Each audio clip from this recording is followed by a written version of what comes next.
Yes. जी खुशी। Yes, ma'am. Brother, one second. Start here. Yeah. Okay. Ma'am, as you said that all believers, they go to heaven. Yeah. So in the scripture, it is said that when Jesus is coming, so the dead will be risen. So who are the dead people who will be risen then? All the dead people, all the dead believers. But then you said that all the believers are going direct to heaven. So in the heaven also they are dead at present. No, see, when we say dead, it's saying that their human life has ended. तो हाँ, देखिए okay. जी, जब हम कहते हैं कि मृत हो चुका है तो उसका मतलब होता है कि उसका जो मानव जीवन है वह मृत हो चुका है, So they are still alive. वह अभी भी जीवित है।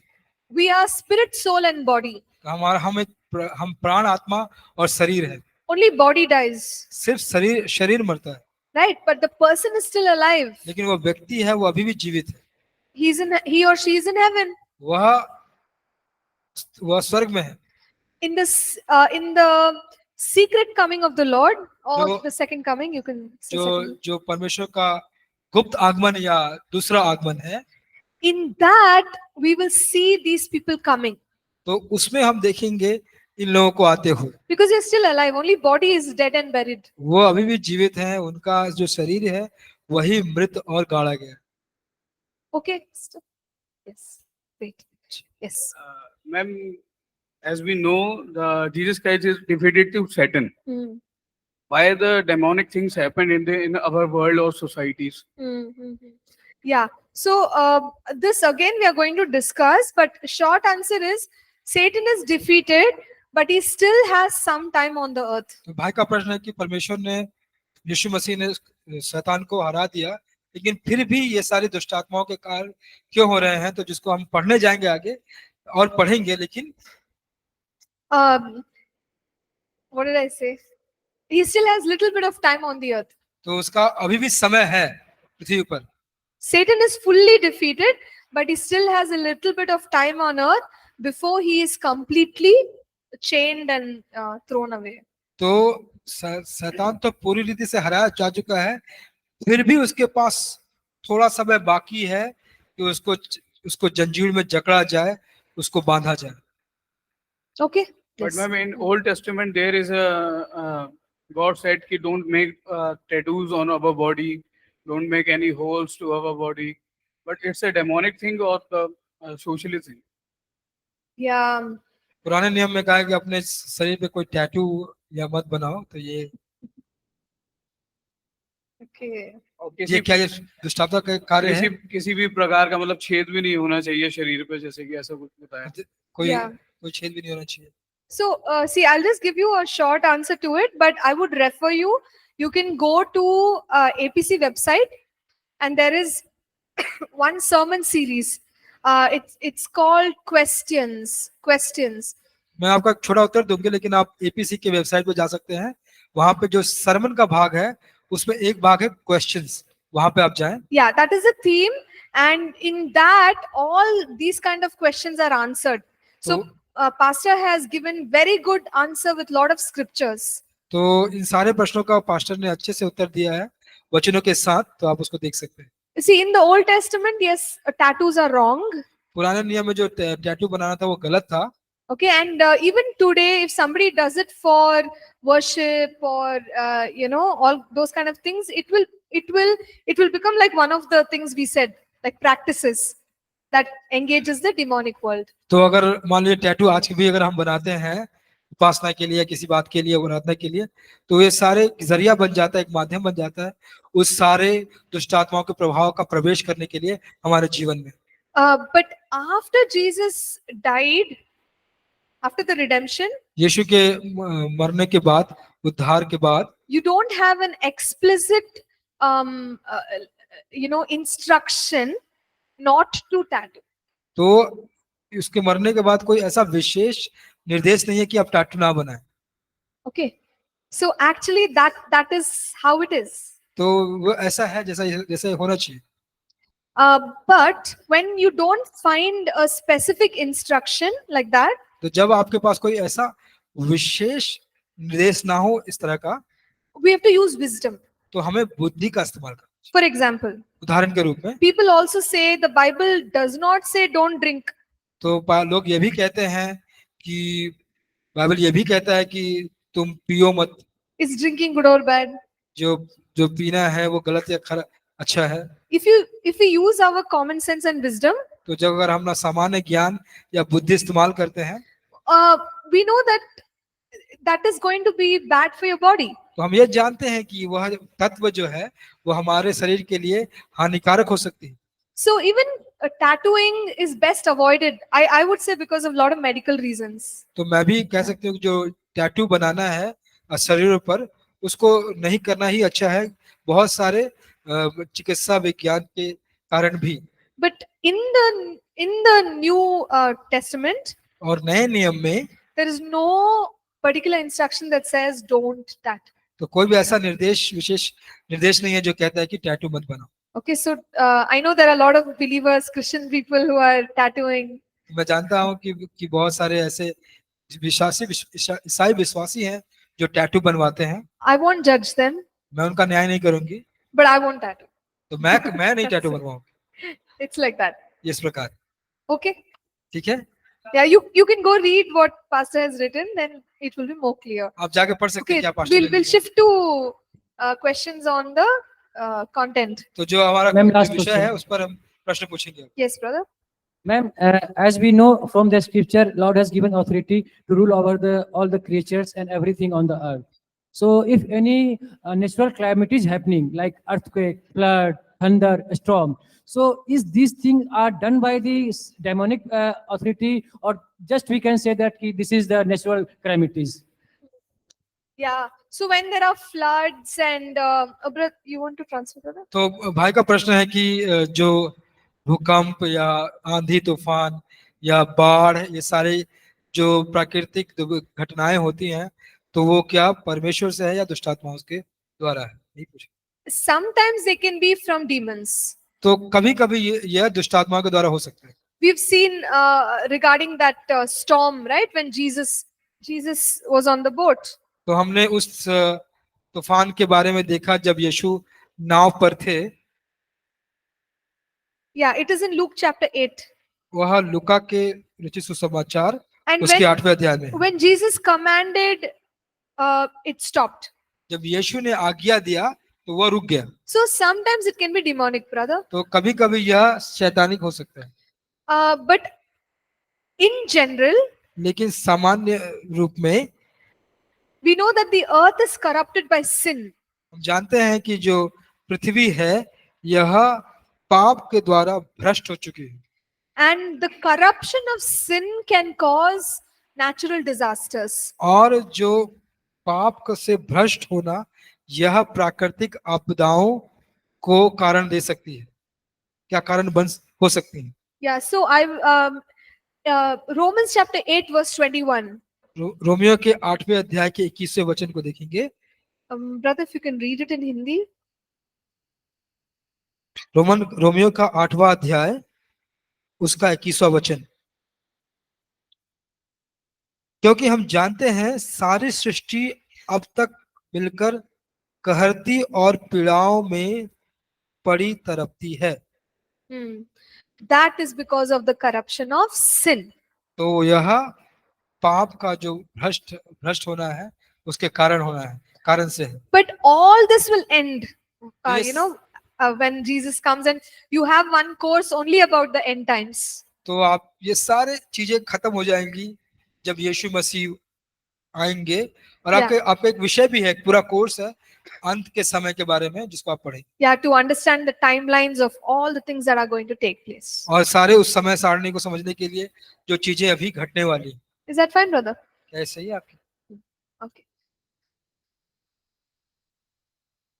Yeah. Continue? क्या हम आगे बढ़े? Yes. Ji. All right. So if there are any more questions, you can personally come and ask me. तो अगर और कोई प्रश्न है तो आपको व्यक्तिगत रूप से मेरे पास आकर आप पूछ सकते। The spirit world recognizes authority.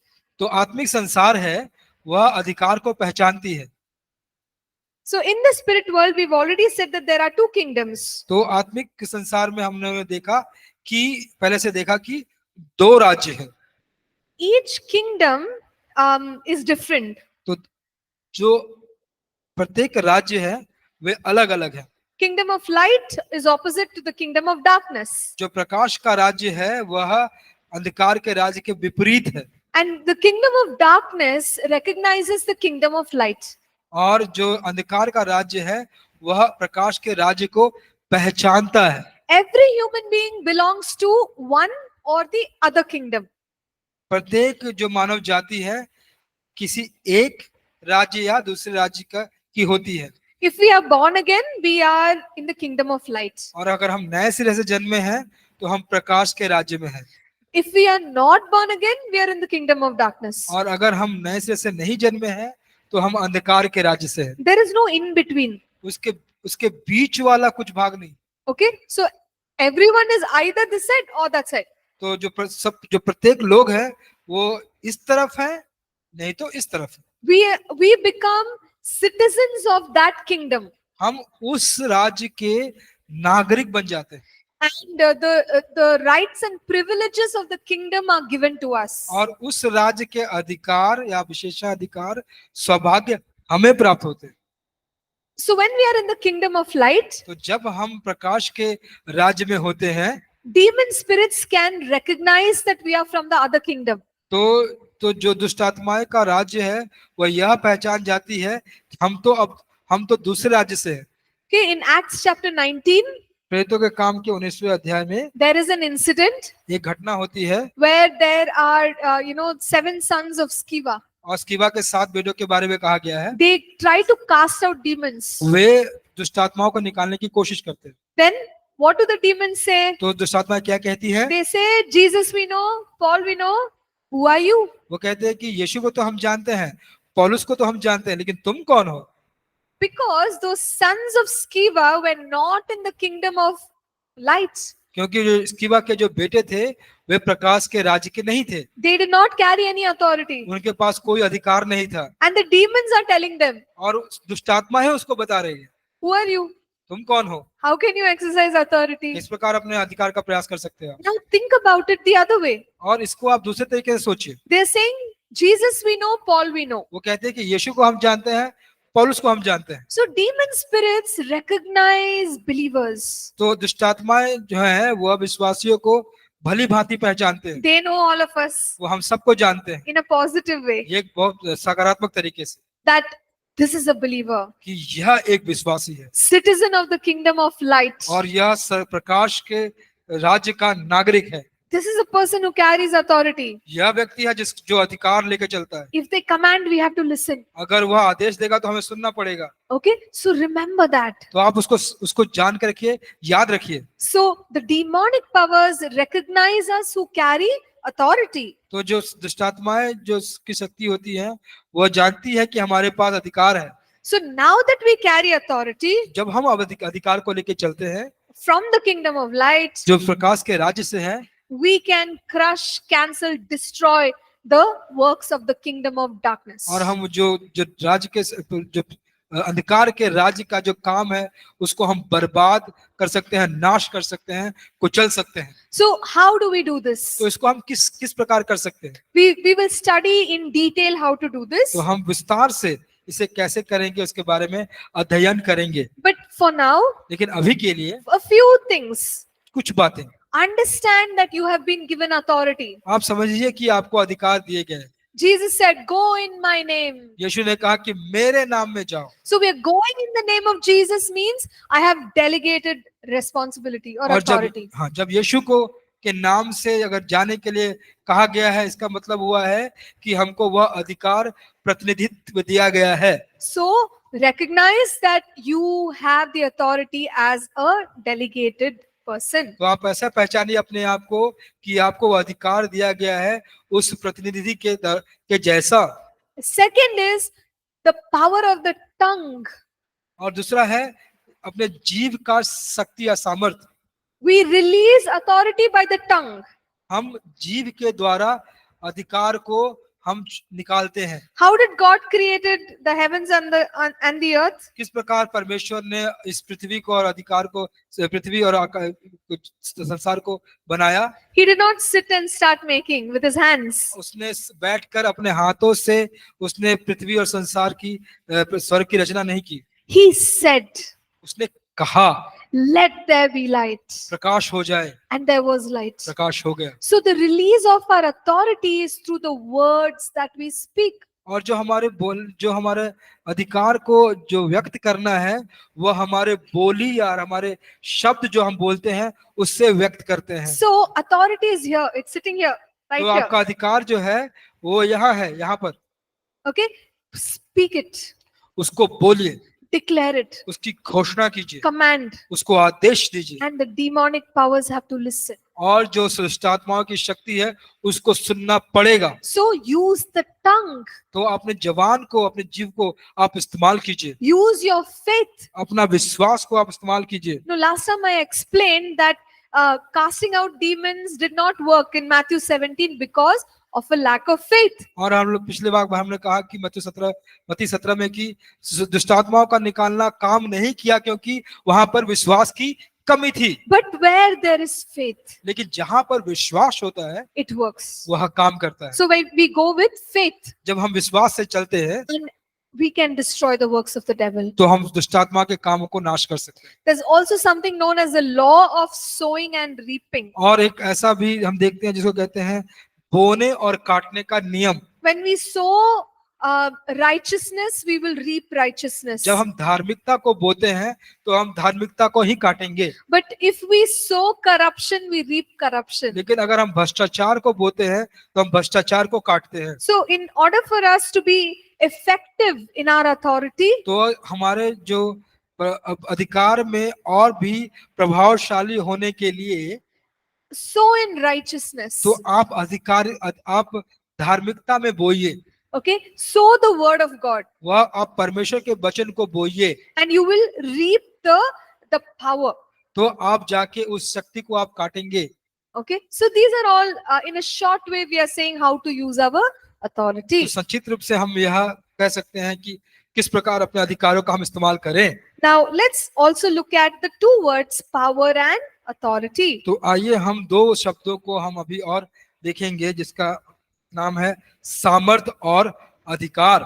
So one of us, if you can read from Matthew chapter 10 and verse 1 in English, and one person can read it in Hindi.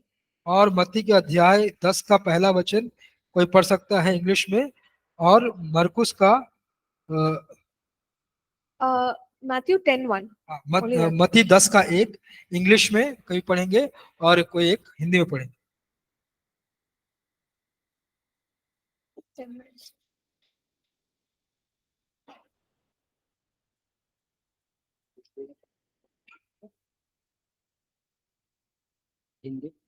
पढ़िए। English.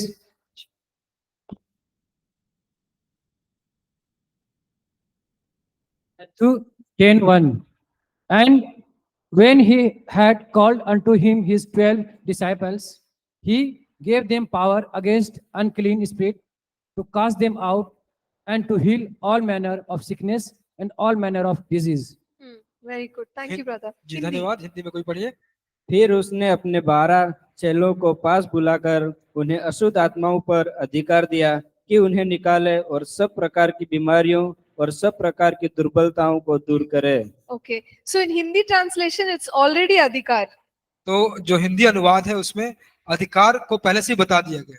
But in English, it says he gave them power over unclean spirits. तो अंग्रेजी भाषा में कहता है कि जो अशुद्ध आत्माएं हैं उनके ऊपर सामर्थ्य दिए।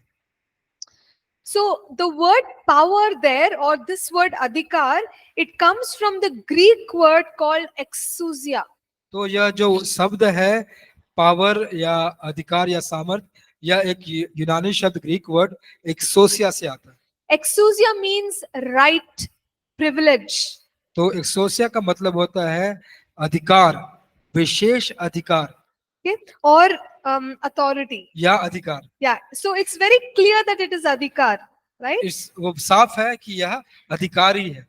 So Jesus gave the disciples authority before he sent them out. तो यीशु ने अपने चेलों को वह अधिकार दिया उनको भेजने से पहले। So he first gave exousia. तो उन्होंने सबसे पहले क्या दिया? एक्सूजिया दी। Okay, I give you power over what? तो मैं तुम्हें सामर्थ देता हूं किसके ऊपर? Unclean spirits. जी, दुष्ट आत्माओं के ऊपर। To do what? क्या करने के लिए? अशुद्ध आत्माओं के ऊपर क्या करने के लिए? Cast them out. उसको निकालने के लिए। And to heal all kinds of sickness and diseases. हर एक प्रकार की बीमारियों को चंगाई करने के लिए और दुर्बलताओं को दूर करने के लिए। So God gives us authority to cast out demons, to heal sickness and disease. परमेश्वर हमें वो अधिकार देते हैं कि हम अशुद्ध आत्माओं को निकालें और बीमारियों और दुर्बलताओं को दूर करें। Okay? Along with this, God also gives us power. और इसके साथ साथ परमेश्वर हमको एक सामर्थ भी देते हैं। So let's read, a scripture that has this word power in it. तो आइए यहाँ एक और वचन पढ़ेंगे जहां पर पावर या सामर्थ के बारे में कहा गया है।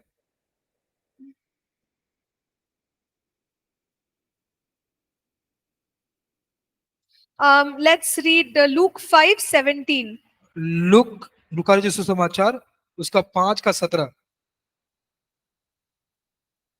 एक दिन ऐसा हुआ कि वह उपदेश दे रहा था और फरीसी और व्यवस्थापक वहां बैठे हुए थे जो गलील और यहूदिया के हर एक गांव से और यरूशलेम से आए थे और चंगा करने के लिए प्रभु की सामर्थ उसके साथ थी। Okay, so in Hindi it is like direct translation, proper translation, but in English you see exousia is power and this word is also power. तो अंग्रेजी भाषा में या हिंदी भाषा में साफ रीति से यहाँ पे सामर्थ कहा गया है, जो इंग्लिश भाषा में एक्सूजिया या पावर इस शब्द को कहते हैं। So earlier exousia was authority. तो पहले एक्सूजिया जो था वह अधिकार था। This word power is from the Greek word dunamis. और यह शब्द पावर जो है वह ग्रीक शब्द से आता है, डुनामिस जिसे कहते हैं। This means miracle working power. तो डुनामिस का अर्थ होता है चमत्कार करने की सामर्थ। So Jesus is doing his ministry. तो यीशु अपनी सेवकाई कर रहे हैं, He is carrying authority, वह अधिकार को लागू कर रहे हैं, exousia. एक्सूजिया कर रहे हैं। He's also carrying power or dunamis. वह अधिकार को सामर्थ को भी लेकर चलते हैं, डुनामिस को भी लेकर चलते हैं। So with both of this, Jesus is doing ministry. तो इस दोनों के साथ यीशु सेवकाई कर रहे हैं। And he has given this power and authority to us, the disciples. और यही सामर्थ और अधिकार हमें चेलों को भी उसने दिया है। So we can see many other scriptures, Acts 1:8. और भी बहुत सारे हम वचन को देख सकते हैं, जैसे प्रेरितों के काम का 1 अध्याय 8वां वचन, where it says that you shall receive power from on high. और आप तुम उस महान से तुम सामर्थ प्राप्त करोगे। What is that power? वह पावर या सामर्थ क्या है? Dunamis. दुनामिस, Miracle working power. चमत्कार करने वाली सामर्थ। Power from the Spirit of God. वह सामर्थ जो परमेश्वर के आत्मा से आता है। So every believer can receive the miracle working power of God. तो हर एक विश्वासी जो चमत्कार करने वाली सामर्थ जो परमेश्वर से आती है वह प्राप्त कर सकता है। And every believer carries delegated authority against demons that we already know. और दुष्टात्मा के विरोध में हर एक विश्वासी उस सामर्थ को लेकर उसका प्रतिनिधित्व करता है। Mark 16 verses 17 and 18. मरकुस के 16 के 17 के 18 में Jesus said, in my name you will cast out demons. वो कहते हैं कि मेरे नाम में तुम दुष्टात्माओं को निकालोगे। So what is that authority? तो यह जो अधिकार है वो क्या है? Exousia. वो एक्सूजिया है। Jesus had both exousia and dunamis. तो यीशु के पास एक्सूजिया और डुनामिस दोनों थे। He gave the disciples both exousia, dunamis. और उसने चेलों को भी दोनों दिया, एक्सूजिया और डुनामिस। And today even we carry both exousia and dunamis. और आज हम जो लेके चलते हैं, दोनों लेके चलते हैं, वो है एक्सूजिया और डुनामिस, Meaning authority and power. जिसका मतलब होता है अधिकार और सामर्थ। And we can use the authority and power against Satan and his demons. और हम उस अधिकार का इस्तेमाल कर सकते हैं शैतान और उसके पतित दूतों के विरोध। Okay. So what we will do today is we will stop till here. आज हम क्या करेंगे कि अब तक हम यहाँ पे हम समाप्त करेंगे। Okay. If you still have any question, maybe one question we can take it. और अगर कोई प्रश्न है तो हो सकता है एक प्रश्न हम लेंगे, And then we will continue with the rest of our teaching tomorrow. और फिर जो कल हम हमारे बाकी के शिक्षा को लेकर आगे जाएंगे। ठीक है? Okay. Yes, brother.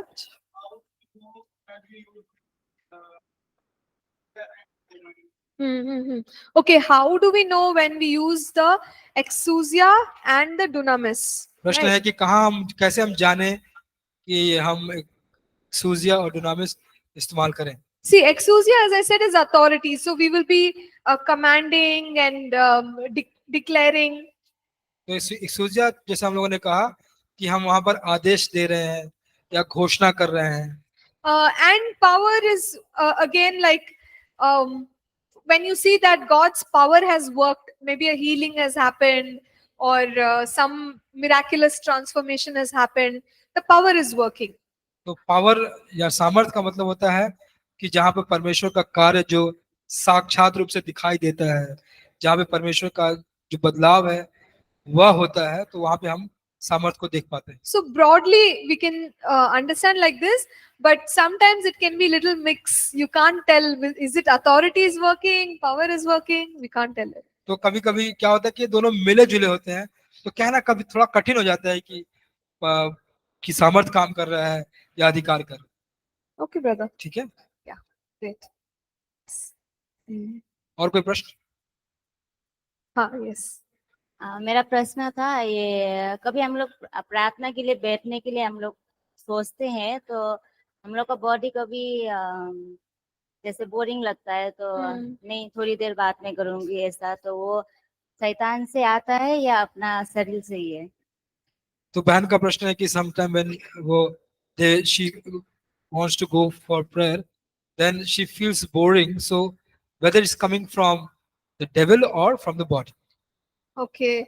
So, sister, as I told, I was answering that, sister, no, that both, like one is, it can be from demons. देखिए दोनों हो सकता है, जैसे मैंने बहन को उत्तर दिया कि ये हो सकता है कि ये दुष्टात्मा के द्वारा है, But most of the time it is our lack of discipline. तो बहुत समय ऐसा पाया जाता है कि हमारा जो अनुशासन है उसकी कमी के द्वारा। Yeah, that we are struggling to concentrate. तो इसलिए होता है कि हम अपना ध्यान एकत्रित करने में हम संघर्ष करते हैं। So we have to train. I have to train myself. Then slowly it will go away. तो हमें अपने आप को प्रशिक्षण देना है, तो धीरे धीरे ये चला जाता है। All right, so we will close with a word of prayer. आइए हम प्रार्थना करके इस सभा को हम अंत करेंगे। This time I request one of the sisters to pray. मैं एक बहन को रिक्वेस्ट करती हूँ प्रार्थना करने के लिए। Thank you, Lord. Thank you, Jesus. Thank you, Jesus. Thank you, Father. Thank you, Jesus. Very good. Yes. Thank you.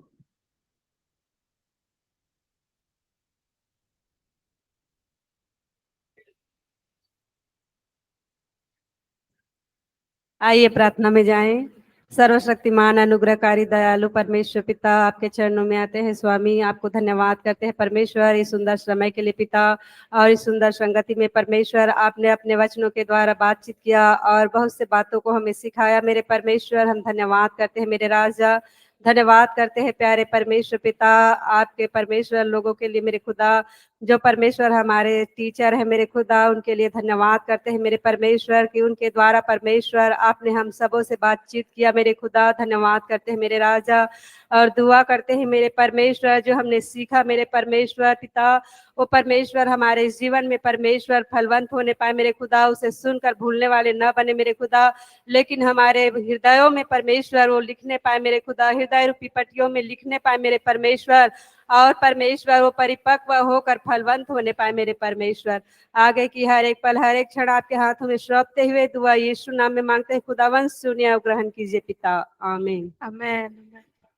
Thank you, sister. Thank you, everyone. God bless. Thank you.